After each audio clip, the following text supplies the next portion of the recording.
अस्सलाम वालेकुम। Thank you for joining us on homeremedies.pk। आज हम बना रहे हैं लहसुन और अदरक का पेस्ट, जो कि आप 2 महीने तक आराम से स्टोर कर सकते हैं फ्रिज में। इसके लिए मैंने तकरीबन 500 ग्राम लहसुन ले लिया और इसी तरह ही 500 ग्राम मैंने अदरक ले लिया और इसके तरह से स्लाइसेस कर लिए।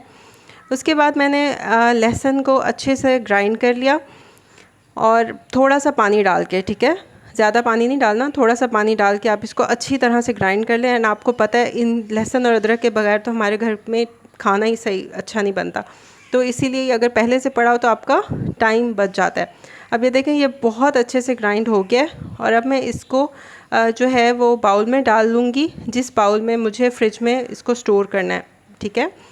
अच्छा, अगर आप एयर टाइट रखें तो वो ज़्यादा अच्छा है। देखें कितना मज़े का टेक्सचर आ गया है। अब बिल्कुल इसी तरह ही हमने गार्लिक को भी इसी तरह ग्राइंड कर लेना है पानी डालकर, और उसी जिस बाउल में आप चाहते हैं उसी में आप रख लें। अब ये देखें जी, ये लहसुन और अदरक दोनों जो हैं वो बहुत अच्छे से पिस चुके हैं अच्छी तरह से। और अब है सीक्रेट इंग्रेडिएंट जो इनको स्टोर करने में हेल्प करती है। मैं एप्पल सीडर विनेगर डाल रही हूँ, अगर आपके पास सफ़ेद सिरका हो वो भी आप डाल सकते हैं।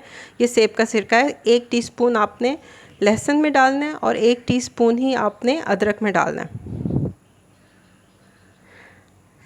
और इसके बाद आप ऑलिव ऑयल डालेंगे। ऑलिव ऑयल आपके पास नहीं है, आप कुकिंग ऑयल डाल लें और इसको अच्छी तरह से मिक्स कर लें। अब ये हमारा रेडी है। अगर आप चाहें तो इसको जार में भी, एयर टाइट में भी रख सकते हैं। Thank you for watching and subscribe us and don't forget to click on bell icon, ताकि आप हमारी रेगुलर अपडेट्स ले सकें। Thank you. अल्लाह हाफिज़।